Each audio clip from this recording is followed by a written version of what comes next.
What is the best kind of cheese to use to catch a bear? Someone knows over here? Obviously, the answer is camembert.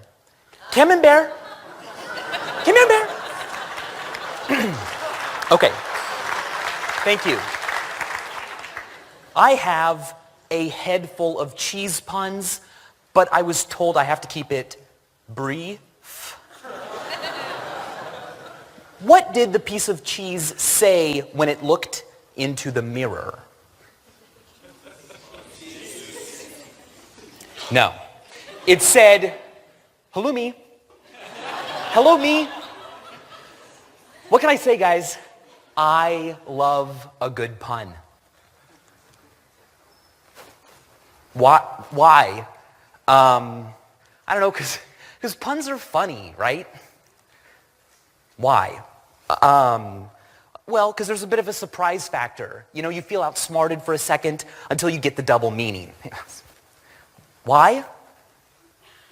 I don't, because that's the way language works. Okay, I get what these slides are doing. They're playing the why game, right? Where you just keep asking why, but why after everything someone says. Kids do it all of the time, and adults should do it more often. I'm just kidding, don't, it's annoying. You can ask why over and over and over again forever, even if one day we explain every physical interaction and scientific law and hope and dream and regret with a single elegant equation. You could still ask, why? Why that equation? Why doesn't the universe operate with some different equation? So yes, the why game is irritating, it's annoying, and it's what I do for a living. Every week for the past few years, I have researched a big question, a funny why question. I've researched the science, the mathematics, recent theories behind all kinds of things. I do this on my YouTube channel, Vsauce. So Vsauce in the last couple of years has grown phenomenally. It's hard to believe. I now am doing more than 30 million views every single month, with 5.5 subscribers, growing more than 10,000 new subscribers every day. It's awesome.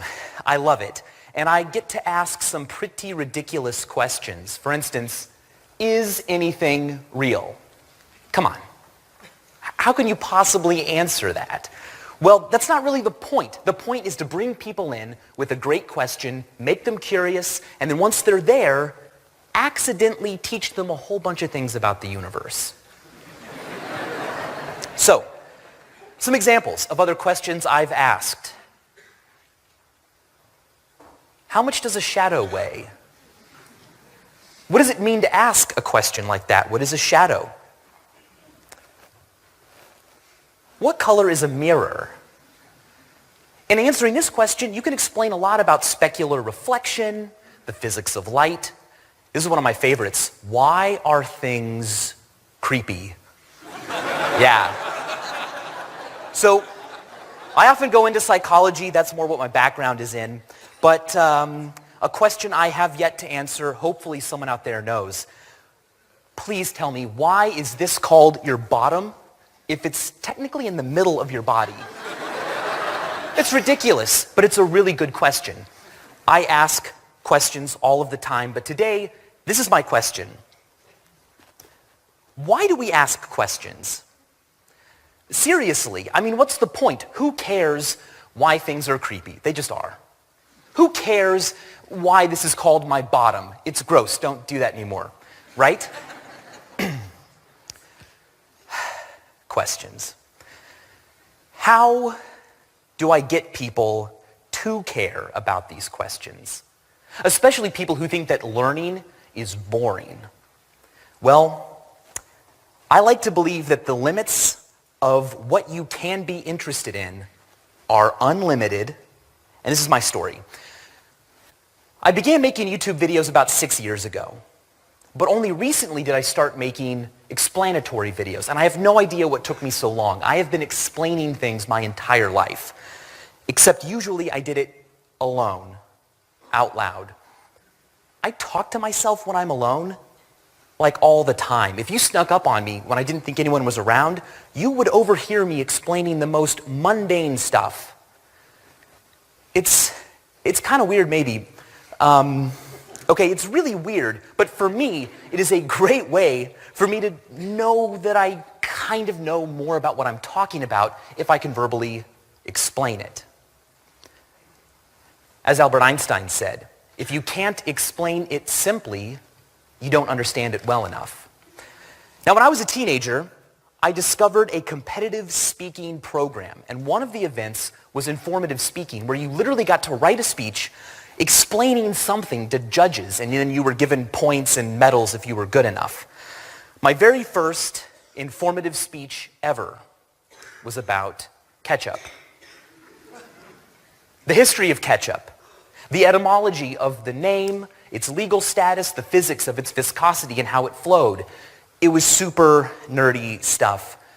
But at my very, very first public speaking tournament, I took first place. Hey! Look at that guy. So some of the hair here moved down here, but other than that, I'm the same guy. Seriously, still doing the same thing. To be at that tournament and to see the expression on someone's face when they suddenly understand and are fascinated by something in the same way that you are is a phenomenal feeling. And I've learned two things from this. First of all, people love a good explanation. I mean, they hunt them down. Even people who say they hate learning and that they hate books and all that stuff, they love explanations. Second of all, if you look closely enough and you take the time, anything can be interesting to anyone because everything is related in some way to something they care about. Richard Feynman called the pleasure of finding things out a kick in the discovery. And I agree, but I think there might be a little bit more to that. Let's get rid of this picture of me. Whew. Okay. So, we want to express ourselves. Everyone wants to express themselves. They do this through the music they listen to, the clothing they wear, the way they act, but they also do it with knowledge. The things they know about the stuff they like, their interests, their hobbies. I've noticed that the most operative motive behind someone sharing one of my videos, promoting me via word of mouth, isn't so much about me as it is about them. Hey, look what I found. I like this. I am like this. Whenever you share a video, whenever you share anything, a few of the attributes of that thing reflect back onto you.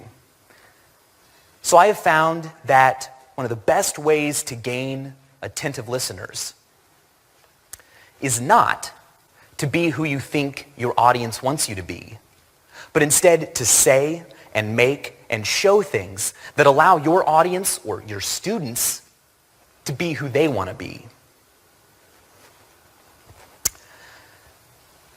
I once discussed in a video why the sky is blue. And backstage, when I was sort of going through what I wanted to talk about, I ran into this girl. This seriously actually happened backstage. Go find her. I said, "Do you know why the sky is blue?" And she said, "I think I used to know, but like it didn't really matter." Exactly. And I knew that was going to be a problem. It turns out that the sky is blue because of the way light scatters in our atmosphere. It's called Rayleigh scattering. And light of shorter wavelengths scatters more. So greens, blues, and violets. That's why when you look at the sky away from the sun, you see this beautiful sky blue. It's all of those shorter wavelengths combining. And when you look directly at the sun, which you shouldn't do very often, don't do it ever, you see the longer wavelengths which are surviving that scattering. That's why the sun looks yellow during the day. Of course, when the sun's light needs to travel through a whole lot of air to get to your eyeball, a lot of scattering occurs, and only really, really long wavelengths make it all the way there directly from the sun, which is why it looks orange or sometimes red at sunrise or sunset. Now, I think that's really cool. But obviously, some people, including someone backstage right now, don't. Or maybe they kind of already know it or, could probably figure it out if they thought about it. So what do? I'm trying to collect the largest audience possible that I can. I want to appeal to and attract as many people as possible. So what I do is I camp out with the subject. In this case, Rayleigh scattering. I learn as much about it as I can. What else is it responsible for? Who is it named after? Who did he love? Whatever I can find that could become a great hook to bring in just the right person. So in this case, I read about Rayleigh scattering, and I learned that blue eyes are blue for the exact same reason. Blue eyes do not have blue pigment in them. Ouch, that would hurt if that was real. Blue eyes don't have blue pigment in them any more than the air has blue pigment in it. If you were to rip out my iris, I would be like, ouch. But then if you ground it up into a fine powder, it wouldn't be blue anymore. It would be sort of a dull, brownish, blackish color. Instead, blue eyes are blue because at a microscopic level, their texture scatters light just like the air in our atmosphere scatters the sun's light to make the sky blue. Maybe you already know why the sky is blue. Maybe you don't care, but maybe you will be fascinated by something like this. And this is why my episodes often seem to go all over the place. It's not just because I'm crazy, it's also because I want to have as many hooks out as possible to catch as many people and to make them interested. I once did a video about rainbows, and I thought some people might think rainbows are lame. I'll teach you about rainbows. What other types of bows are there? Well, like when string, like a knot is a bow, a knot. Why do headphones always get tied up into knots? So I researched the mathematics behind this. It's fascinating. I'll spare you all of the details. Also, this will allow you to go check out my videos and give me many, many views rather than just one. In the 1950s, Harold Edgerton took a series of amazing pictures of nuclear explosions. This is a detonation just milliseconds after happening with an exposure time of 1/1000th of a second. You can see the energy of this plasma ball, the energy of the explosion is vaporizing the metal wires holding up the tower, and that's where these glowing, spindly legs come from. His work attracted wider and new interest to physical phenomenon simply because he featured something that people couldn't help but want to look at, a moment you couldn't witness alone. He famously said, "The trick to education is to teach in such a way that people only find out they're learning when it's too late." Works for me. So recently I took on the most difficult question ever, but also the most requested. How do I know that the colors I see are the same to you? Okay? How do I know that when I look at something red, you don't look at the same thing and see what I would call green, but you call it red because that's what you've always heard, and we both agree and go on our separate lives never knowing just how different our perceptions were? There's no such thing as a stupid question, but there are questions that make us feel stupid, and this is one of them. Because there is no way for me to crawl inside someone else's mind to see the world as they see it. I thought that might be frustrating to my viewers, that there really wasn't a good answer. I couldn't finish this once and for all. So I started looking more generally into questions. And the more I read about them and their history, the more I realized that questions might be quite unique to humans. Apes that have been taught to use sign language can communicate with us. They can answer complex questions. They can convey novel thoughts and they can express their emotions, but an ape who knows sign language has never been observed to ask a question. Soliciting information from an organism belies this assumption that other organisms in some way have access to information that you don't, that they have different unique intentions or desires. It's often called a theory of mind, and it is incredibly difficult to show that animals have such a thing. But of course, we intuitively feel that we do. Chimpanzees are clever, but they fail a pretty simple seeming test, deciding who to go to get food that has been hidden in a room. A person who was literally in the room and saw where the food was hidden, or a person who was also in the room but has had a bucket on their head all day.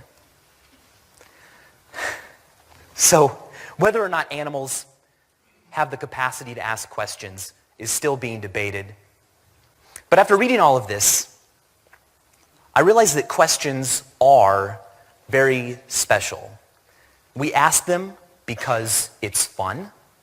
Learning things is a fun experience. It's what Feynman called a kick in the discovery. We also ask questions because learning things allows us to explore what we like and to show off what we know about it, to show who we are. But we also ask questions because we can. Because perhaps uniquely here on earth, we know that other people can help.